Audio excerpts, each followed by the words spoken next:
Good afternoon. My name is Chris Talbott. I'm with the 501st Legion, Rebel Legion at the moment, and possibly others. I do other costumes for them.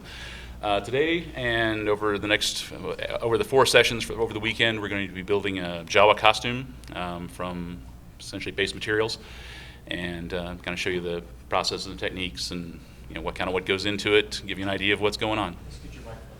Oh, sure. Okay. Sorry. Can everyone hear me? Or is this one not on even? Yeah. I mean, some of these are hot because I could hear them as I was moving around. But that one doesn't appear to be hot. So, that one's hot. So. No, yeah. I think you're right. Oh, as far as moving the cord? No, that's not going to work. Let's see if we can fix that. Okay. So, all right. Well, if everyone can hear me, then I will go ahead and go without the amplification, and as we fix it, it'll do its thing. So if you can't hear me, do nothing. If you can't hear me, raise your hand. Fantastic. All right. So actually, need to pull up my crib sheet here. So that's gonna look.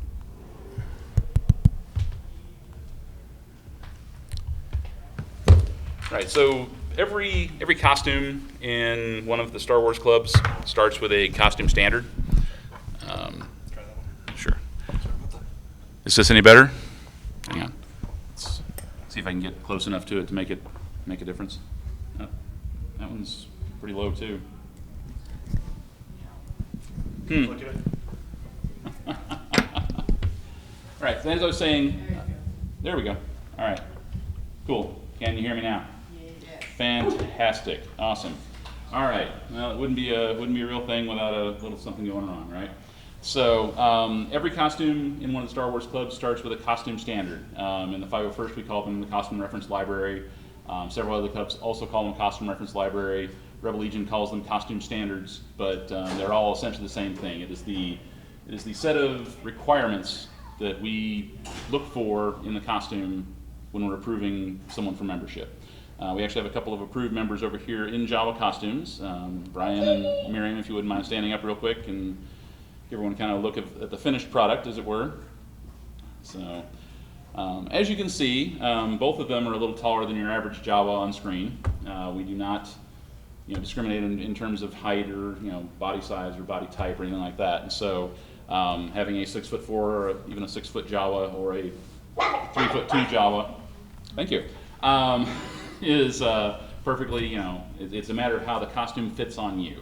And so part of the issue is understanding the standard, understanding what goes into it, what the approval process is going to look like, and then when you submit it for approval, taking the feedback from the judge, applying that, and moving on with things. And this is just more to kind of introduce you to what goes into kind of putting a costume together. The Jawa is one of the simpler costumes to do. It's mostly just fabric, a couple of specialty parts, a mask. There's boots involved as well, which we won't actually get into for these sessions this weekend, but they are relatively simple as well. They're just chunky UGG-style boots with more of the fabric wrap. The fabric itself, not to get ahead of myself too far, is what's called monk's cloth. It is a fairly, I'm going to go ahead and say, low quality fabric. It is a very coarse weave. It will fray at any stern look you happen to give it, especially if you try to wash it. So we'll cover in a minute how to kind of get around that and make it a little easier to work with as you do what you're doing. Usually you'll start off with white or unbleached cloth and then dye it yourself, and we'll talk a little bit about that as we go. And today we'll mostly talk about what's in the CRL, kind of understanding what a Jawa looks like, what the standard says, and we'll talk about how you would start measuring and planning out your build for the Jawa. At 4 o'clock, thank you. At 4 o'clock, we will actually get into the cutting and sewing of the robe itself, so we'll do that live up here, complete with all of the mistakes and everything you could possibly imagine. I'm here to be your guinea pig and your whipping boy and your demonstration to say that if I can do it, you can probably do it too. So without much further ado, we'll go ahead and take a quick look at, hopefully I'm not blocking the view too much of the screen there. This is what a CRL entry looks like for the Jawa. So it will usually have a photo at the top of the finished product and what someone looks like in that finished product. And then it will describe the costume itself, what kind of category it belongs in costumes. In this case, it's a DZ for denizen, and those are essentially characters that are not necessarily the Empire. They're just kind of characters in the universe that aren't necessarily precisely good or precisely bad. It just kind of depends on the situation. Detachments are how we organize costumes into categories. So Crate Clan is where all the denizens go in the 501st Legion.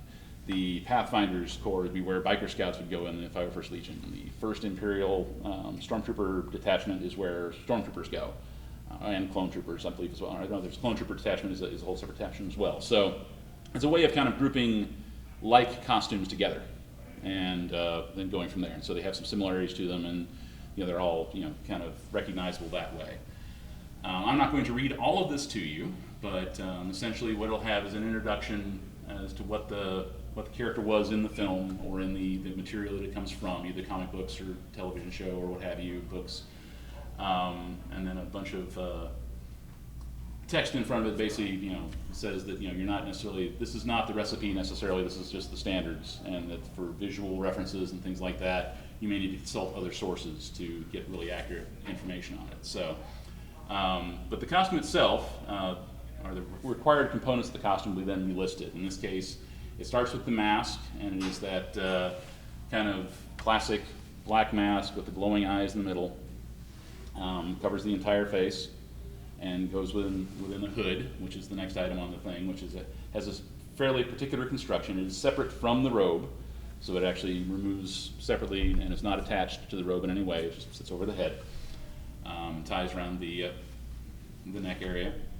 The robe itself is a kind of a simple T-shaped, almost poncho kind of thing with sleeves, and there are a couple of requirements on that we'll get back to in a little more detail. There's an undergarment specified, black or brown, just to cover the arms and legs and to kind of obscure anything that's kind of specifically human about a person underneath the costume.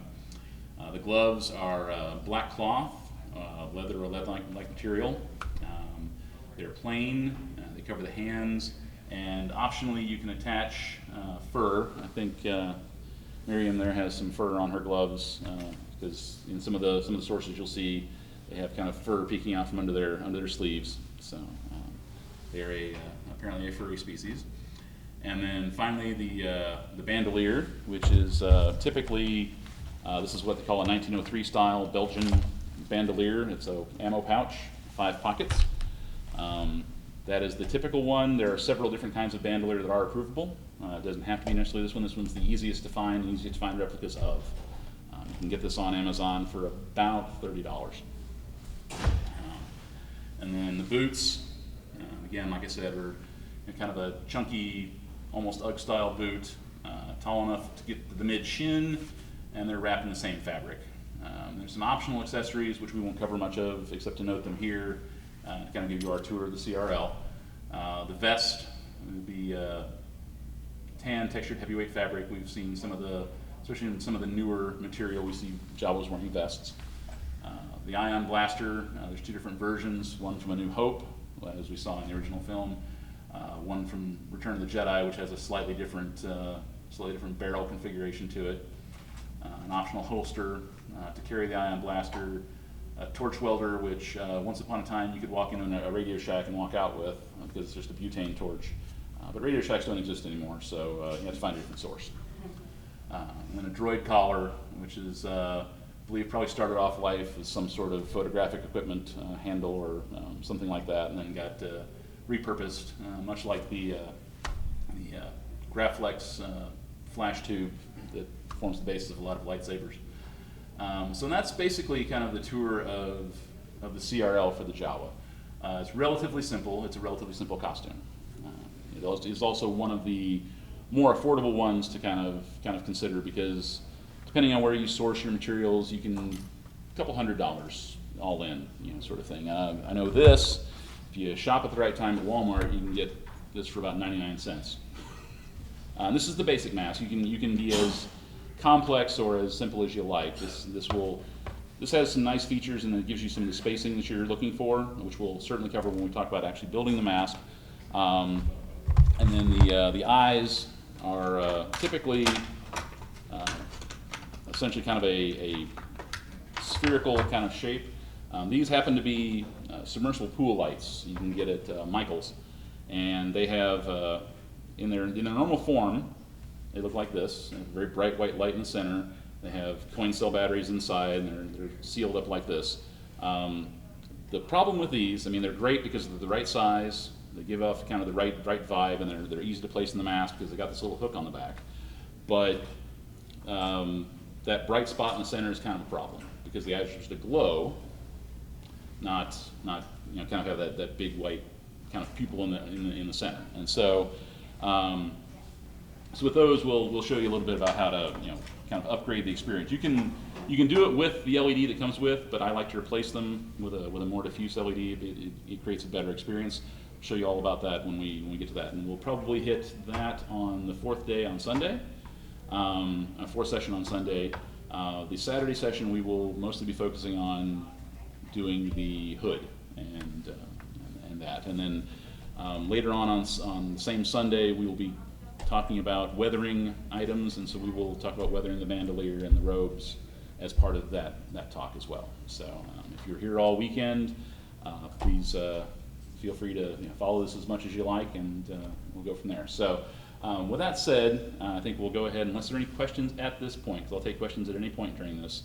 And in fact, I may be begging you for questions when we're getting into the middle of sewing and I'm doing a big long line of nothing, and y'all are just watching me push fabric through a sewing machine. Trust me, you're going to want to ask some questions. Make me talk. So that said, so the kind of the key thing to do first is when you acquire your cloth. Like I said, it's either going to be usually white or unbleached. There are a couple of outfits where you can actually get what is called a potting soil brown, which is a slightly darker brown than this. Actually, it's a fairly significantly darker brown than this. But that is an acceptable color, I believe. They would prefer to be a little lighter. The classic mix is actually dark brown and sunshine orange dye, 2 to 1, so two dark brown to 1 sunshine orange. That's the mix I used for dyeing these. I did these in advance because if you think watching me sew is going to be boring, watching me do wash is even more boring. But I will cover a couple things I did on this so that you have an idea of how we got to here before we start with the rest of it. So this started off again as a pile of white cloth, and this particular cloth, and I don't know if we can see it as well, but there's an edge down the what I'll call the long side on both sides, which has been sealed, and so it doesn't want to fray because it's nice and sealed. But the cut edges along the top and bottom are going to be just open and will fray. And so what you would want to start with is taking a stitch across the top and the bottom. A zigzag stitch is what I prefer to lock all those threads together, and then you'll want to pre-wash your undyed fabric, so you'll get the shrinking out of the way, because this will shrink about 13%. So whatever you start off with from your vendor, whoever you got your cloth from, it'll be 13% smaller by the time you get done pre-washing it. And it would be 13% smaller after you got done dyeing it. You wouldn't necessarily know about that in the first place, and so you might have to plan your build a little differently. So having it be pre-shrunk definitely gives you a little better idea of what you're working with once you got going. And so that's what I had done, was essentially just ran the top and bottom edges through the sewing machine with a zigzag stitch, and that cleaned everything up. You can see that even just the one wash and one cycle through the dye has frayed literally everything up to that thread line. And so if you want to come up later on and take a look at it, I completely invite you to do that. If you want to do that now, for that matter, I don't know that I have any real issue with that. So, but that's kind of the prep work there. Once you've got it pre-washed, then you can actually go ahead and dye it. Like I said before, the classic mixture is a 2 to 1 dark brown to sunshine orange RIT dye. I have done this in the giant tub with the hot water method. I have done it in my washing machine. Washing machine is far easier. And it does not actually stain your washing machine, so you don't worry about that. And so, especially if you follow the instructions. And RIT actually has an incredibly good set of instructions on their website about how to do the dyeing in the laundry machine, or in your washing machine. Which, you know, I've used those instructions several times and have been ridiculously happy with the results. So, you know, they've been at this for longer than I've been alive, which is saying something. So yeah, it's definitely the more convenient way to go. I know I have done it in the big vat before, and you're just stirring with the stick and rinsing it out and all that, and it's way more hassle, honestly. So that's brings you up to having a pile of cloth. I went ahead and had cut these to kind of the rough length I wanted to start with. This piece actually started off life 6 yards long by 60 inches wide. It is now closer to 4'10" long and about 52 inches wide. And then the hood piece, which is separate, is about 60 inches, started off about 60 inches by about 60 inches, somewhere in there. So it's about 1.5 yards, and then went through the dyeing process, or the pre-wash and dyeing process, and is now, again, 52 by 52 thereabouts, which is plenty of width and length for the hood. And then the robe itself will let us do about a little over 5 feet from shoulder to floor. While I will talk to you a little bit about how to do the measuring for a person, what we will do here will be more just taking some arbitrary measurements just to kind of speed things along, because I don't have a model to try and fit to, but I will kind of speak to you about what you'd want to try and measure in order to figure out how much you're going to need to do. One thing I will point out, since we're talking about it, here on the robe, go ahead and zoom that up so you can see it a little more. There's a couple of rules about the robe. So brown, dark brown, rust brown blanket weave being a heavy fabric.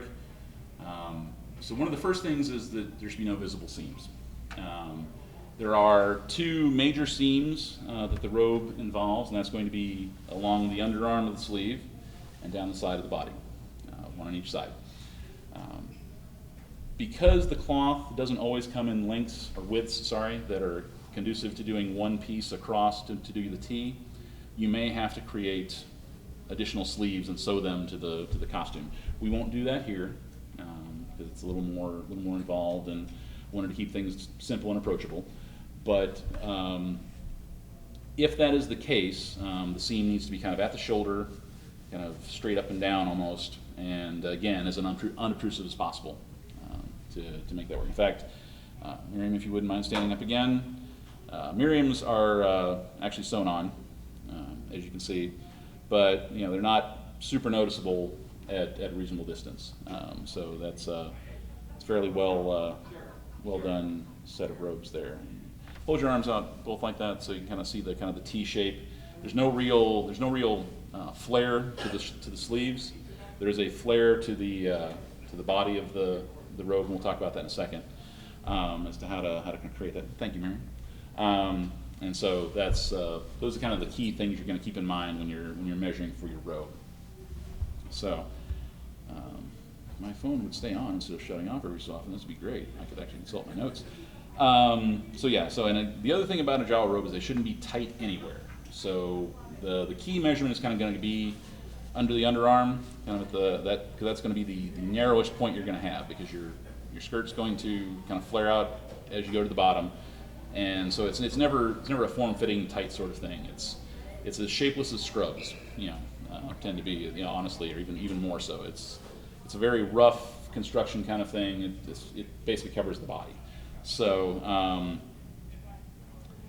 think we mentioned that. We mentioned the flare. So with the measurements, what you would want to do is, and if I could get Miriam to stand up again real quick, and I'll come to you. Please come forward, Miriam, please.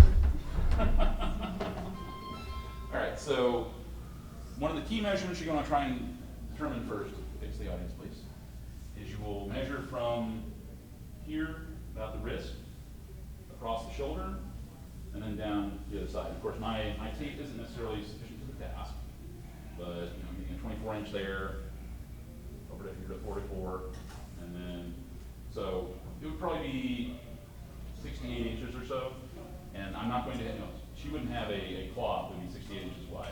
Almost nobody manufactures cloth that wide in monk's cloth. And so that's going to be one of the key measurements. The other one would be, again, under the armpit. I will see some demonstrated, but just go around the body and take that and add a couple inches to it. And thank you, Mary. So my rule of thumb on that is about 3 inches, or 2 inches, 2 to 3 inches on the sleeve measurement. Based after what you get here, you're going to have some room for fray because the edges of the sleeve should be frayed a bit.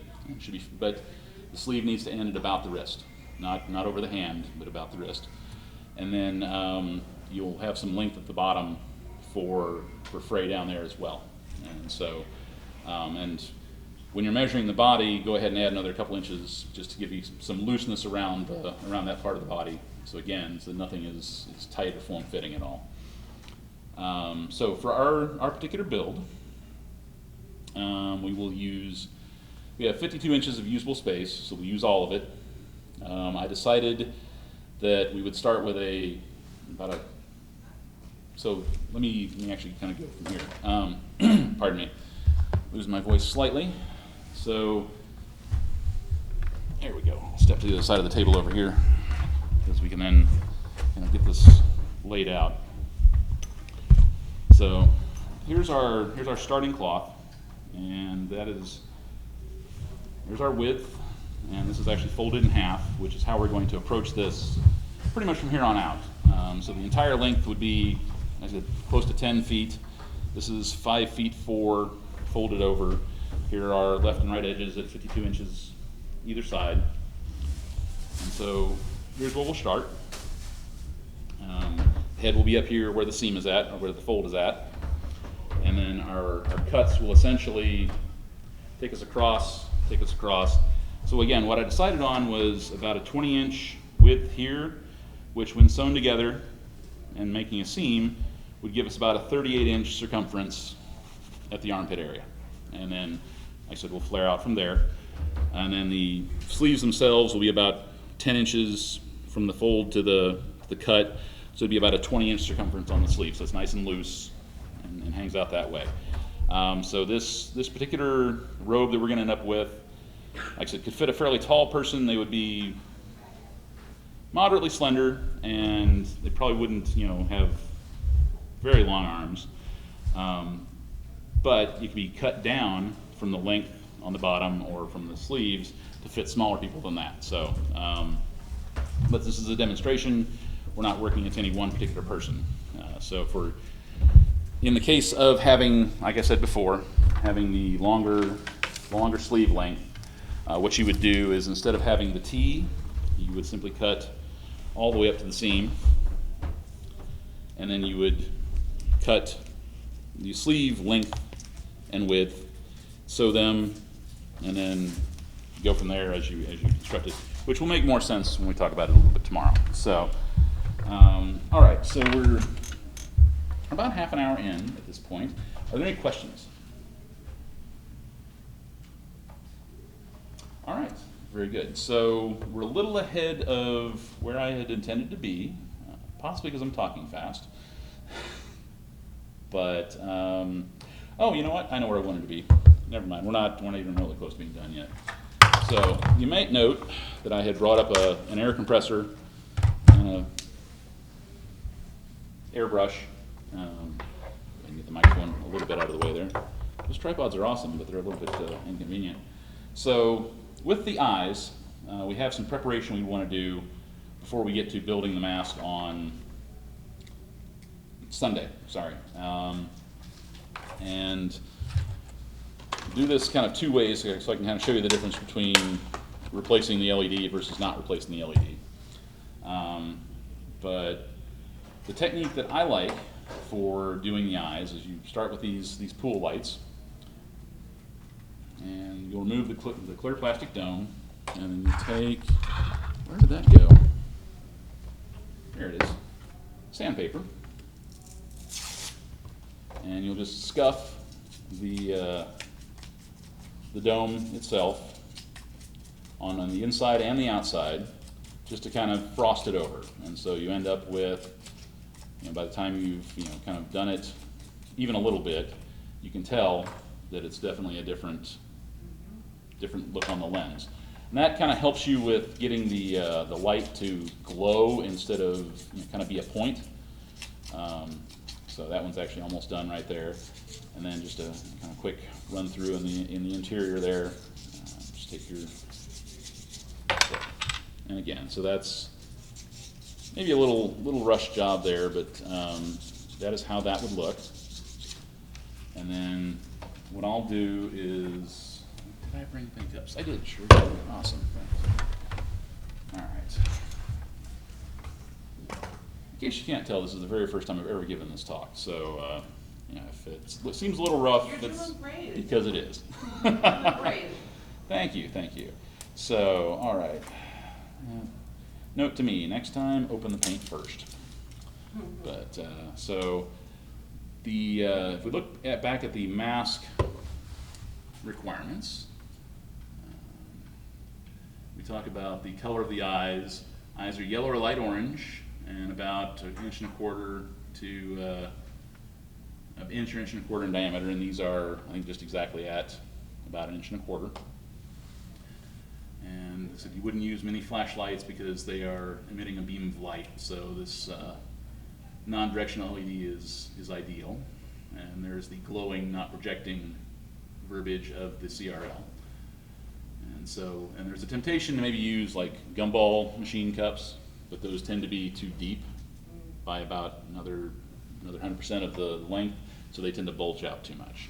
Whereas these, when they are put together, sit nice and flat against the mask and do that. And so what we're doing here is I'm just going ahead and mixing some orange and yellow paint. It's going to give me an orangish yellow, and if you find a shade you think would work at your local craft store, you don't have to go to the trouble of mixing it. I just like doing things the hard way. So, you know what I didn't bring? Anything to stir paint with. That's going to be awesome. Michelle, can I have you grab me the paper towels out of there, please? Because I'm going to do this with my fingers. It's going to be fun. It'll be awesome. I have a question. Yes, ma'am. If you're new to this, how much does this air compressor run? Is that So, something that's expensive for someone that's starting out? It's not super expensive. I mean, it is definitely and you could do this with paint brushes, by the way. You would just be wanting to do kind of very light coats over multiple, and in fact, we'll even do multiple light coats using the airbrush because it gives it a more uniform look.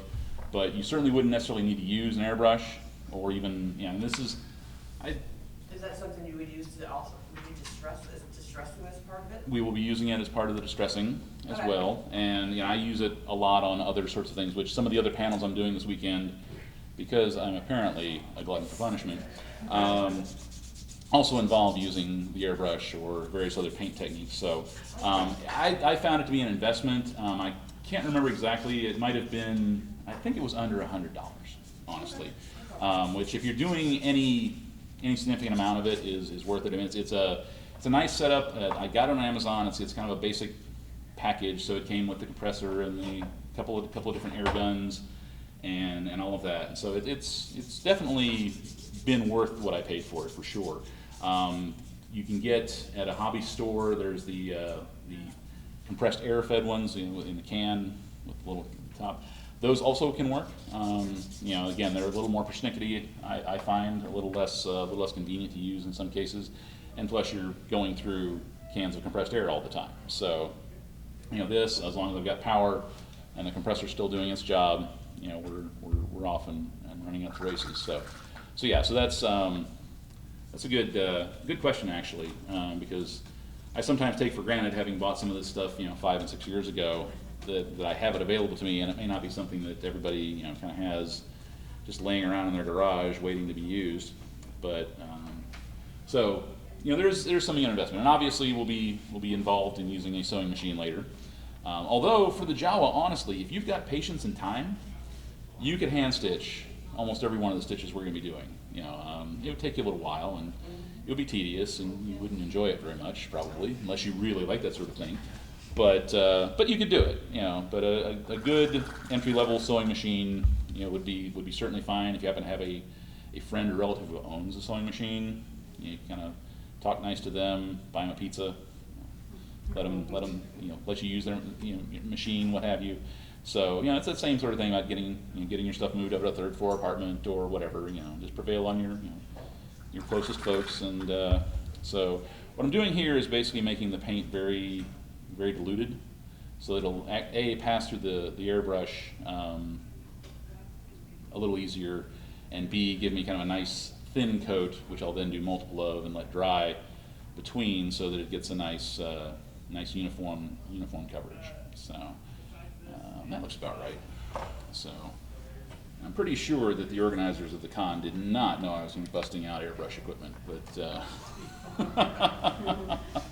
They're watching you from the back of the room. yes. They're watching back and forth. What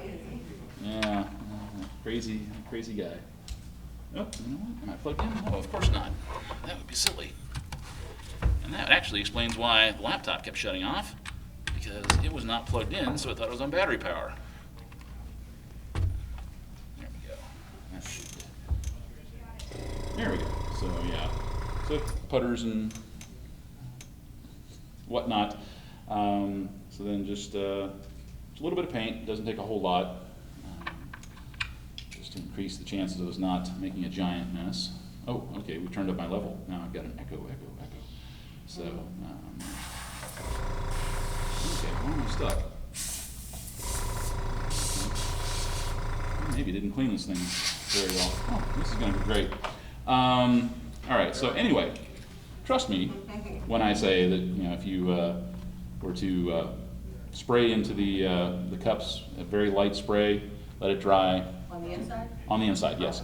And I do that on the inside for a very specific reason, and then that's a good question, because you could do it on the outside just as easily, but if you're storing your mask or putting it in we use totes to bring our costumes from place to place to place, and if it's not covered or protected, you would tend to scratch the paint off, and then you end up with brighter parts showing through. If it's on the inside, nothing's getting to it, and so all your colors on the inside, and so any scratches on the outside are just in the plastic, which aren't going to be nearly as devastating to the finish you just put on it. So, yeah, very good question, actually. So while I'm nervously trying to cover up the fact that the airbrush is just not working and I will have to clean it tonight, I'll just go ahead and sand some more on these little globes and move from there. So, but again, this is all just prep work for what we would do later on in trying to take these and put them on as part of the mask and make sure that does what it does. So, let's see. All right, so we're still got about 10 minutes or so. So what we might want to go ahead and do is just jump ahead a little bit, and I'll spend a little more time later on recaps in case people show up who didn't make it to this one.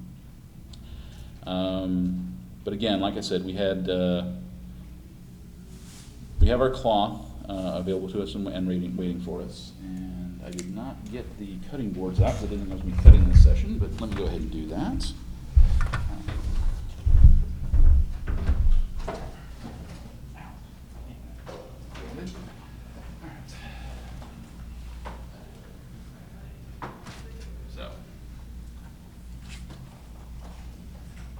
This is more of a concession to not destroying our host's tables.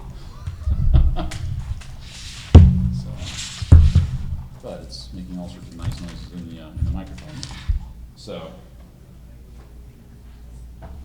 all right. So I'll try and do this as close to a hot microphone as I possibly can, or maybe not that close.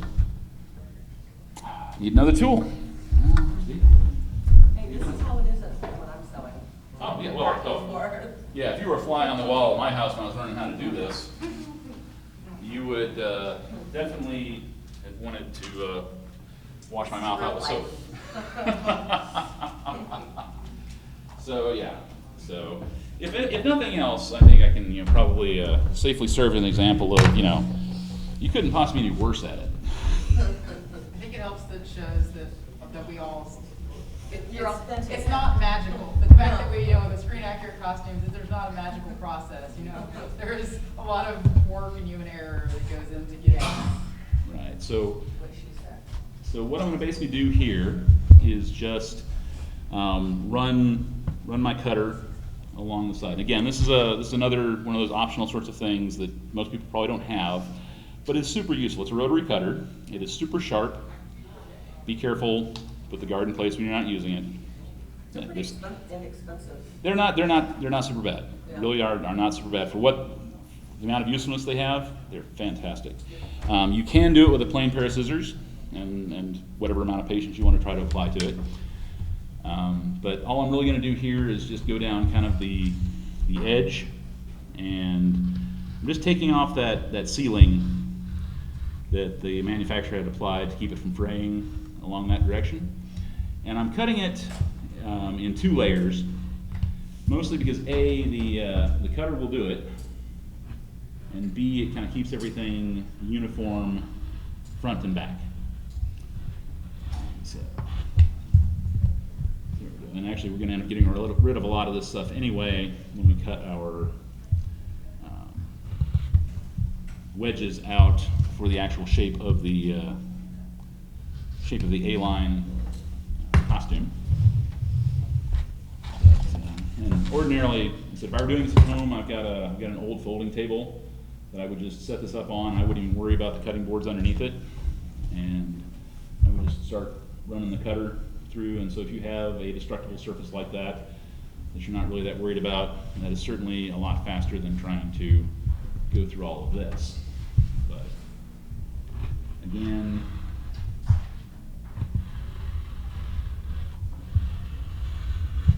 just kind of cleaning up that edge. We want those edges, especially the edges that are going to be involved in the sleeves, we want them to fray. So by taking that off there, we're kind of ensuring they can do that, and we're not going to be messing with our measurements later.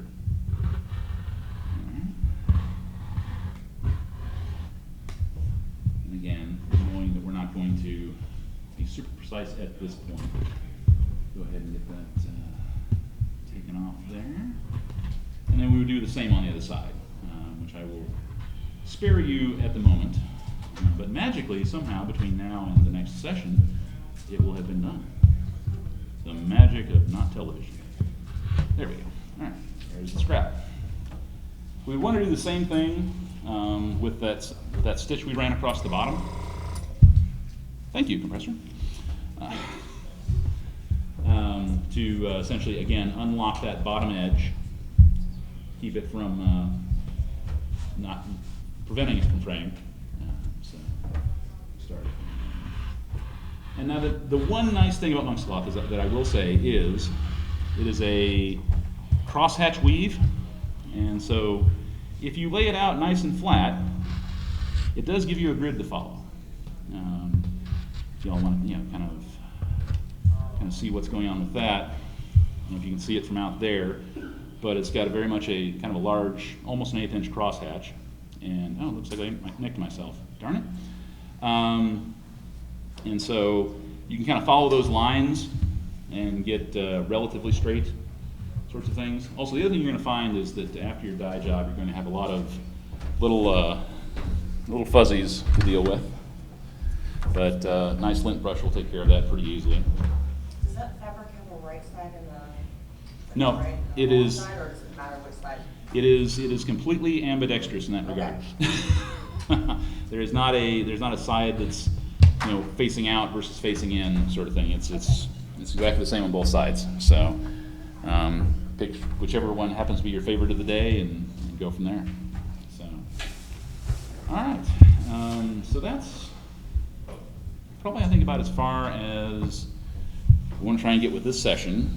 We should be pretty close to about 2:45, so we've technically got another 5 minutes or so. So At this point, if there are any other questions, or, and not even on just what we're doing here, but anything in general that you have about the costume process or the approval process, or what the weather's like in Iceland right now, I promise to make up an entertaining story about that. There we go.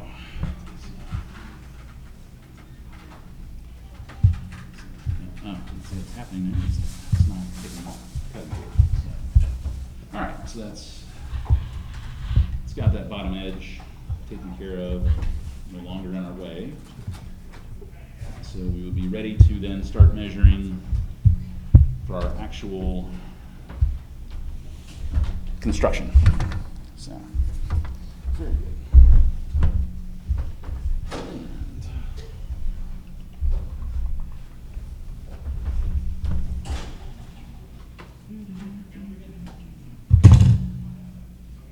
Pardon the tuneless humming.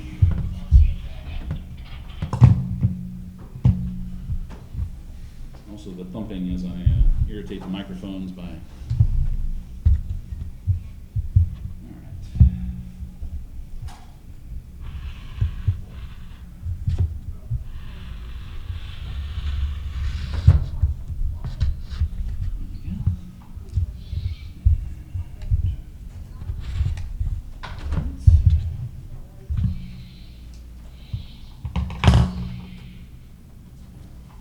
Was not my intent to demonstrate how sharp that tool is by getting myself cut with it, but here we are. They're very sharp. Not our first tool for leather.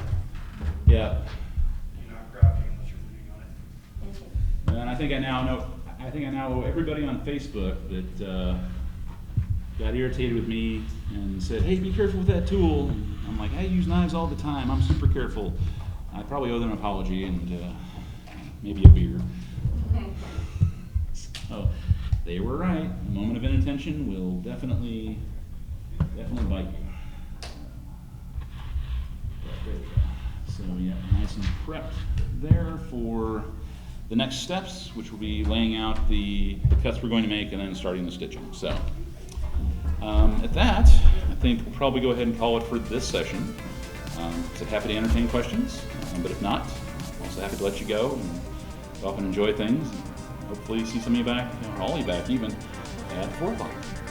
Woo! Woo!